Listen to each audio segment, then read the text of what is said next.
Gaza में एक बड़ा सिक्योरिटी इंसिडेंट हो गया है, संभवतः शुजैया में। हालांकि ये कंफर्म नहीं है क्योंकि न्यूज ब्लैकआउट है इस पर्टिकुलर घटना को लेके। और भी घटनाएं बड़ी बड़ी हुई हैं जो मैं बता रहा हूं। देखिए, शुजैया में जो संभवतः घटना घटी और या फिर शुजैया में अलग से घटना घटी, यानी एक सिक्योरिटी इंसिडेंट हुआ है जिसमें गोलानी ब्रिगेड के जो आईडीएफ सैनिक हैं वो एक इमारत के अंदर थे और उसमें हमास ने विस्फोट कर दिया। उसका वीडियो अभी मैंने एक्स में डाला है, टेलीग्राम में भी अभी डाल दूंगा, उसको आप देखिए। उसमें एक सैनिक की मौत हो गई, एक आईडीएफ सैनिक की, कई घायल हो गए हैं और कुछ सैनिक अभी मलबे के नीचे दबे हुए हैं।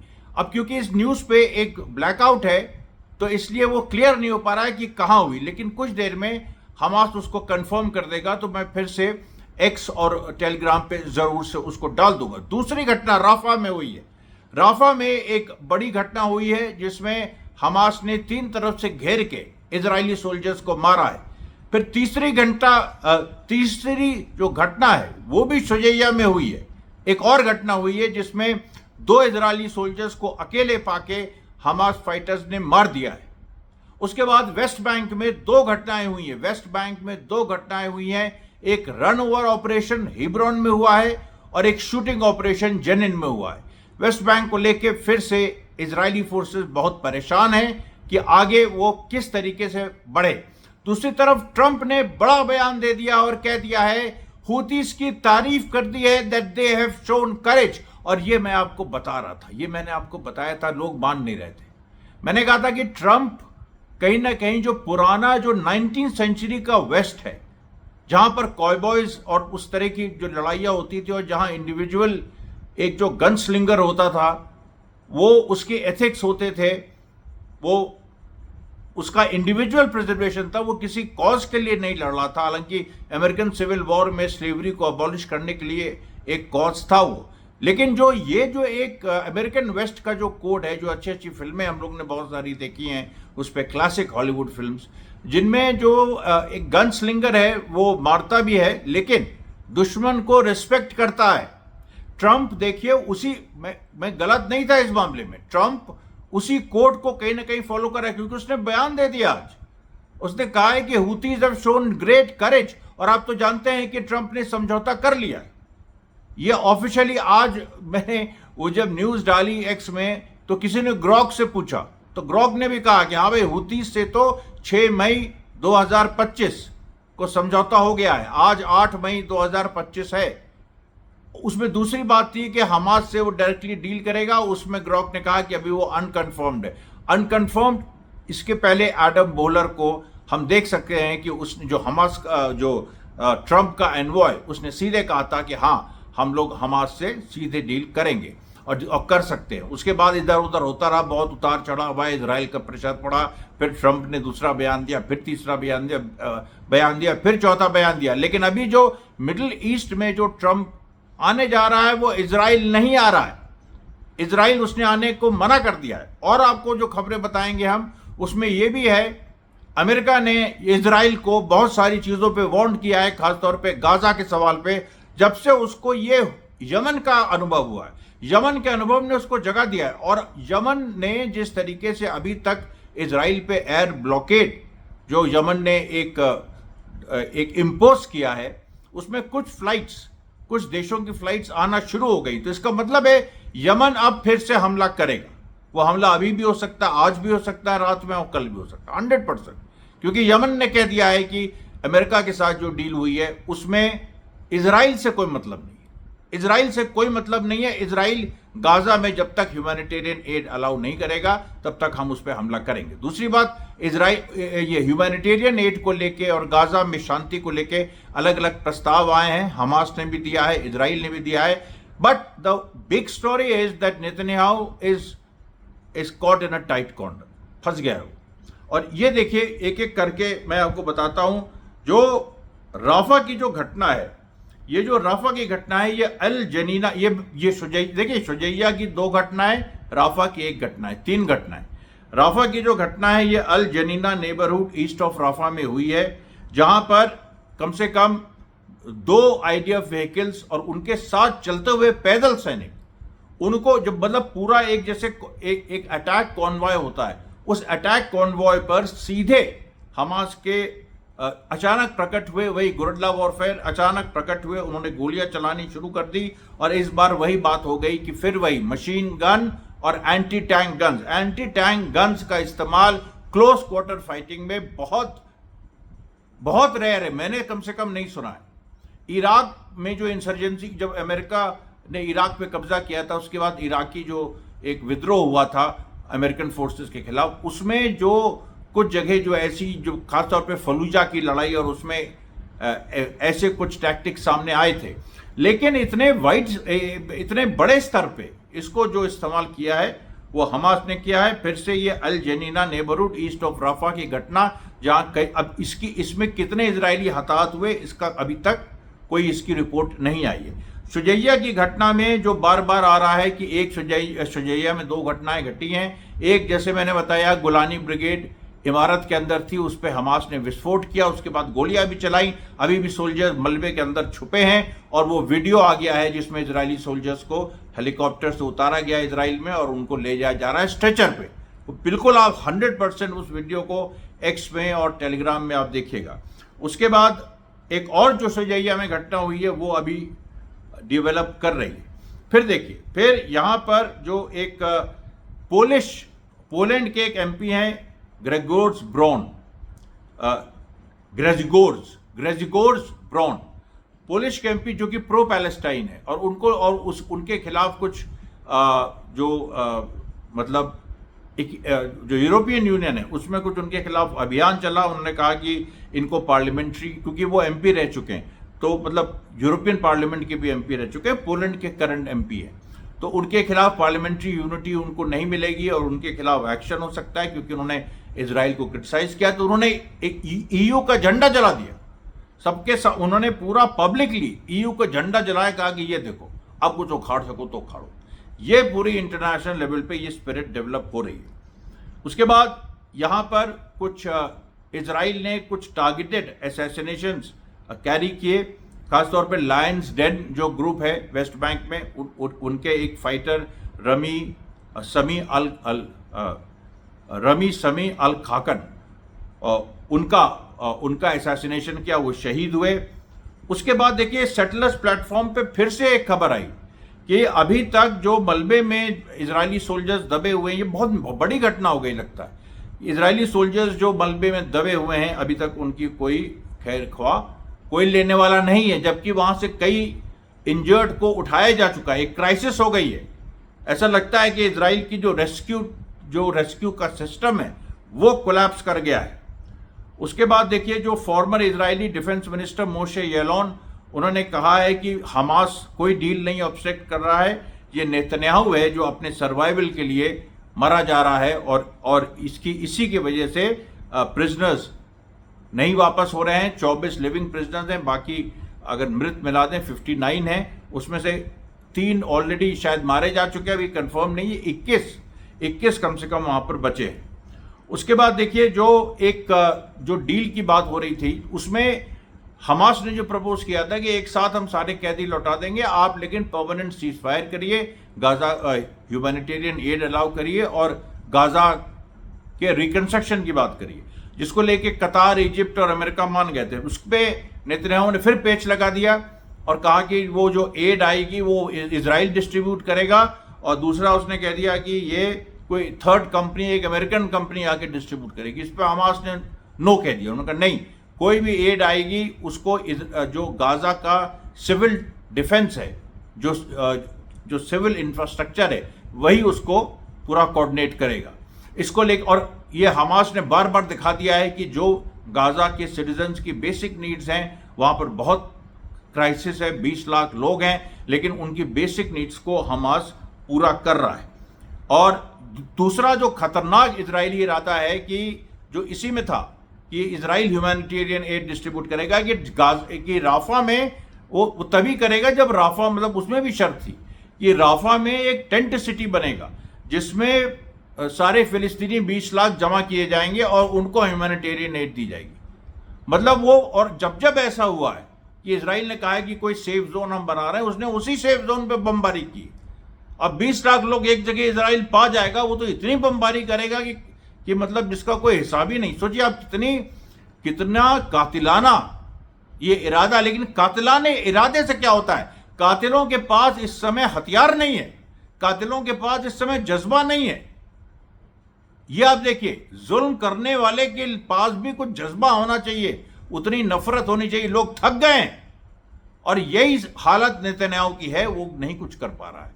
और ये देखिए, ये बिल्कुल पिटा हुआ जो एक प्रपोजल नेतन्याहू ने दिया, खुद उसके जो ऑफिसर्स हैं, उसकी जो सेना है, उसने ही पूरी तरह से इसको रिजेक्ट कर दिया।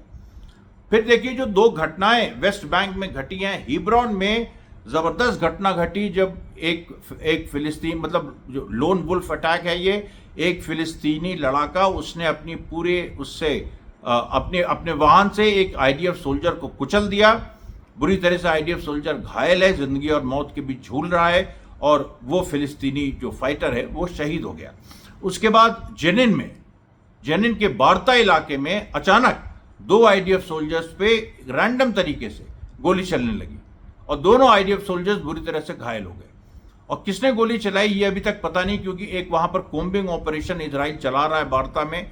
और इस तरह की जो घटनाएं रिपोर्ट होती हैं, होती हैं 38। ये रेशियो है 2:38। अब जब ये रेशियो है 2:38, तो आप ही बताओ कि इस पूरी जो वेस्ट बैंक में हो रहा है, क्या उसकी पूरी पिक्चर हमको दी जा रही है? क्या उसकी पूरी पिक्चर? अच्छा देखिए, बहुत सारी समस्या रेजिस्टेंस के साथ ये है कि उसमें ज़्यादातर लोग अब लड़ रहे हैं, उसमें 99% लोग लड़ रहे हैं। जो मीडिया प्लेटफॉर्म्स थे, जो ये सारी चीज़ें थी, इनमें भी न्यूज़ कम आ रही है क्योंकि ज़्यादातर लोग लड़ रहे हैं। अब लोगों को ये लग गया है कि अब ये आखिरी पुश है, मतलब इजराइल को एक धक्का और इजराइल मैदान के बाहर, ये पूरी स्थिति है। तो ऐसी सिचुएशन में जो पहले न्यूज़ आती थी और एक जो थोड़ा और डिटेल में आती थी, उसके बजाय ह्यूमैनिटेरियन एस्पेक्ट पे न्यूज़ केंद्रित है और रेजिस्टेंस न्यूज़ पे। वो तो क्या है कि कुछ हमारे सोर्सेज ऐसे हैं जहाँ से हम रेजिस्टेंस की न्यूज़ निकालते हैं और वो डिटेल में हम लाते हैं। जैसे वेस्ट बैंक में देखिए, लगातार रोज़ जो खबरें पहले आती थी कि इतने रेजिस्टेंस के एक्ट्स हुए, ये हुए, वो अभी थोड़ा सा रुकी हुई है, लेकिन आ रही है। फिर भी हमने पता लगा लिया, क्योंकि वहाँ पर एक सेंटर है, लोकल हिब्रू सेंटर है, जो मॉनिटर करता है। वो उसमें कुछ इजराइल के ही लोग हैं जो उस तरह से ज़ायनिस्ट नहीं है, तो वो चलाते हैं, तो उनके यहाँ से भी खबर आ जाती है। तो जैसे 2 और 38 का मैंने जो आपको एग्जाम्पल दिया, वो बिल्कुल सही है। अच्छा, उसके बाद नाब्लस में बड़ी घटना हो गई। नाब्लस में आप सोचिए कि इजरायली फोर्सेस ने अटैक किया, और बड़ा अटैक था ये, मतलब पूरी उसके साथ। और उसमें शुरू में कम से कम 11 फिलिस्तीनी जो नागरिक हैं नाब्लस के, वो घायल हुए, और उन्होंने अटैक करके उन्होंने लाइव बुलेट चलाई, ये सब किया। हालांकि वो ऐसे चला रहे थे कि जैसे वो जान से मारने के पर्पज से नहीं चला रहे हैं, पहले हवा में चलाते फिर नीचे कर देते वो अपनी बंदूक की नाल। तो इस तरीके से 11 फिलिस्तीनी घायल हुए, लेकिन उसके बाद कम से कम 500 से 1000 फिलिस्तीनी युवा सड़क पे आ गए।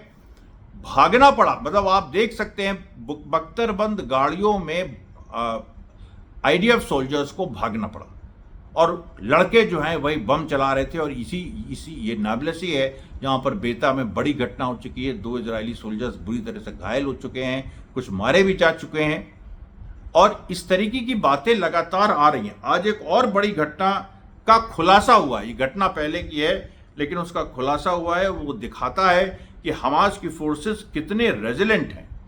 उसके बाद देखिए, जो रोमानिया ने आज एक कंप्लेंट फाइल की। एक इजरायली सोल्जर रोमानिया में छुट्टी मनाने गया, उसके खिलाफ रोमानिया में कंप्लेंट फाइल कर दी, और रजब हिंद फाउंडेशन का उसमें हाथ था, लेकिन रोमानिया सरकार का भी उसमें हाथ था। देखिए, हर सरकार जो है यूरोप की, खास तौर पे अब जैसे पोलैंड, मतलब वो ऊपर से हंगरी, पोलैंड, ये इजराइल के साथ हैं। रोमानिया भी की भी पोजीशन 50-50 है, लेकिन एक बड़ा हिस्सा है जो फिलिस्तीन के साथ है। तो वो पूरा अपना काम कर रहा है और कायदे से अपना काम कर रहा है। और अब देखिए, हर जगह से पूरी दुनिया में मेरे ख्याल से कुछ अब बच नहीं गया है, कुछ देश ऐसे बच नहीं गए हैं जहां पर इजरायली टूरिस्ट हैं। और भारत के बारे में आपको बता रहे, मैंने भारत पे एक वीडियो भी पहले डाला, और उसके बारे में देखिए मैं आपको बताता हूं कि ये जो घटना घटी है, इसमें मैं इस पर क्यों वीडियो बना रहा हूँ, मैं इससे एक तो जो फैक्ट्स हैं वो आपके बीच लाने की कोशिश कर रहा हूँ, क्योंकि इसमें बहुत सारा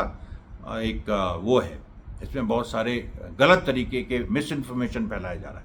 दूसरी बात यह है कि जो देखिए, ये पाकिस्तान के अंदर जो सांप्रदायिक ताकतें हैं और भारत के अंदर जो सांप्रदायिक ताकतें, इनका गठजोड़ होता है, और इन दोनों के गठजोड़ से पहलगाम हुआ, और उसके बाद ये कोशिश हुई कि हिंदू मुसलमान कर दिया जाए, और वो नहीं हुआ, क्योंकि उसमें जब बात यहां पर आ गई, और इस सरकार में ऐसे तत्व हैं जो ये चाहते थे वो, लेकिन उसमें बात यह आ गई कि बहुत सारे लेफ्ट ऑफ सेंटर फोर्सेस, जिनका मैंने कुछ का नाम भी लिया था डीबी लाइव के इंटरव्यू में, वो फोरफ्रंट पे आ गई, हमारे जैसे लोग आ गए, नैरेटिव हमने सेट करना शुरू कर दिया हिंदू मुस्लिम यूनिटी का। और उसीलिए हम ही लोगों की लाइन के चलते जो सोफिया कुरैशी ने आके एड्रेस किया, व्योमिका सिंह ने आके एड्रेस किया, ये पूरा जो है ये हमारी ही लाइन है कि भारत को अगर आगे बढ़ना है, अगर कहीं भी उसको किसी भी तरह से पाकिस्तान से तो लड़ने का कोई मुद्दा ही नहीं है, अगर कायदे से इसको मैनेज किया जाए तो पाकिस्तान को भारत अपने कॉन्फेडरेशन में ले सकता है, एक बड़ा कॉन्फेडरेशन बन सकता है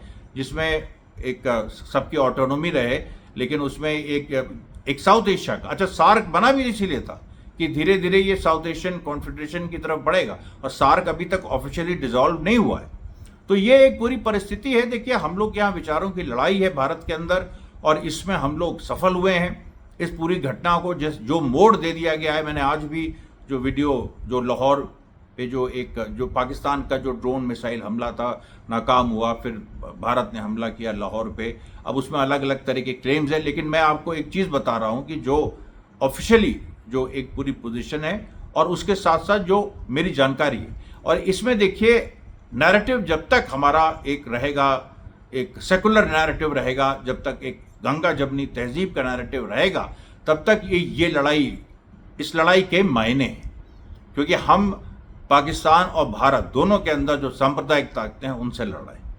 ये सीधी बात है, इसमें कोई कहीं किसी को दुविधा नहीं होनी चाहिए। उसके बाद देखिए, उसके बाद जो एक और बड़ी देखिए एक खबर आई है, जो कुछ दिन पहले आई थी, बीच में गायब हो गई थी, और जो इजराइल उसको छुपा नहीं सकता, और जैसे वो बाहर आएगी तो भारत के हिंदू जो इजराइल के साथ जाने की बात करते हैं, उनको भटकाया गया है, वो इजराइल के खिलाफ हो जाएंगे। बात यह है कि इजराइल में लाल गाय को सैक्रिफाइस करने का एक रिचुअल है, लाल गाय को, और उसमें लाल गाय जो हैं कुछ अमेरिका ने प्रोवाइड की हैं। अमेरिका के एम्बेसडर जो हैं वो गए, उनकी वाइफ गई आज, और उन लाल गायों को उन्होंने कुछ चारा वारा खिलाया, कुछ इस तरह से इसकी खबर आई है। अब ये लाल गाय, इनको इजराइल की प्लानिंग है अल-अक्सा मस्जिद के अंदर सैक्रिफाइस किया जाए, जब अल-अक्सा मस्जिद को पूरी तरह से एक जूइश टेम्पल बना दिया जाए, और उसके अंदर इस तरह का सैक्रिफाइस अलाउड नहीं है। और लेकिन ये जो जूज़ हैं, मतलब जो ज़ायनिस्ट हैं, जूज़ नहीं, जो ज़ायनिस्ट हैं, ये करना चाहते हैं, भड़काने के लिए सिचुएशन। अब ये सिचुएशन, लेकिन देखिए इसमें वही बात है, इसमें पूरा इजराइल का खेल खत्म हो जाएगा, और ये ऐसी सिचुएशन बन रही है कि भारत में, और हम लोग मंगल पांडे सेना के माध्यम से कर रहे हैं, आज 8 तारीख है, मेरा दौरा है उत्तर प्रदेश का 9, 10, 11 का, और हम लोग इस मुद्दे को उठाएंगे मजबूती से, वीडियोस भी आपके पास आते रहेंगे। तो अब कहने का मेरा मतलब यह है कि अब आप देख लीजिए कि कहाँ पर चीज़ें फंसी हुई हैं। जो भारत का हिंदू है उसको, वो इजराइल के खिलाफ उसको होना ही है, क्योंकि सच्चाई आप छुपा नहीं सकते। इजराइल गौ हत्या करता है, गौ भक्षक है, इसको आप छुपा नहीं सकते, और वो बाकायदा उसको स्थापित करता है। हिंदुओं से वो नफरत करता है, इजरायली लोग हिंदुओं से नफरत करते हैं, ज़ायनिस्ट खास तौर पे, ये भी सच्चाई है। तो इन सारी चीज़ों को देखते हुए हम ये कह सकते हैं। अच्छा, अब देखिए वो जो घटना मैं बता रहा था, अब देखिए 11 मई 2022 को आईडीएफ ने पैलेस्टीनियन पत्रकार शीरीन अबू अक्ले को वेस्ट बैंक जेनिन में गोली मार दी थी। ये 11 मई 2022 की बात थी। वो बहुत बड़ी पत्रकार थी, शीरीन अबू अक्ले, प्रेस का वो पहने हुई थी, उसको गोली मार दी थी एक आईडीएफ सोल्जर ने। कुछ नहीं हुआ, इजराइल ने भी कुछ नहीं किया, किसी ने कुछ नहीं किया। ये 11 मई 2022 की बात है। 2 साल बाद 26 अप्रैल 2024 को हमास ने आइडेंटिफाई किया कि वो सैनिक कौन था जिसने शीरीन अबू अक्ले को गोली मारी थी। उस सैनिक का नाम आलोन सकग्यो, आलोन सकग्यो उस सैनिक का नाम। ये हमास ने आइडेंटिफाई पहले ही कर लिया था, 2022 के बाद 2023 तक आइडेंटिफाई कर लिया था। फिर अब खबर आई है, आज ही खबर आई कि 26 अप्रैल 2024 को उसी जेनिन में आलोन सकग्यो को मार दिया हमास ने। अब ये जो देखिए चीज है, ये अपने अलग तरह का खौफ पैदा करती है। इससे बड़े से बड़े जो इजरायली सूरमा हैं तथाकथित, वो हिल जाते हैं कि ये हो क्या रहा है। उसके बाद देखिए जो पूरी बात कि ट्रंप ने जिस तरीके, अब ट्रंप का देखिए जो बड़ा इंपॉर्टेंट ये जो दौरा होने जा रहा है, इसमें बहुत बड़ी कुछ चीज़ें हो सकती हैं। ट्रंप ह्यूमैनिटेरियन एड के लिए फोर्स कर सकता है इजराइल को। इजराइल के साथ यमन के सवाल पे झगड़ा है। यमन देखिए जैसे अब, क्योंकि 6 मई को एक करार हुआ है यमन और अमेरिका में। यमन ने भी कह दिया अमेरिका से लड़ाई यही थी कि इजराइल के साथ था, अगर वो हट जाता है लाल सागर से, हम इजराइल के खिलाफ कार्रवाई करते रहेंगे, और वो करेगा। जैसे ही यमन कार्रवाई करेगा वैसे ही इजराइल फंस जाएगा, क्योंकि ट्रंप अब दोबारा नहीं आने वाला है।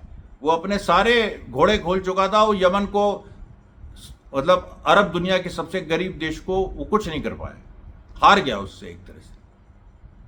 अब वो क्या करेगा जब इजराइल पे यमन एक और मार करेगा, और ये बात निश्चित है कल तक वो हो जाएगा।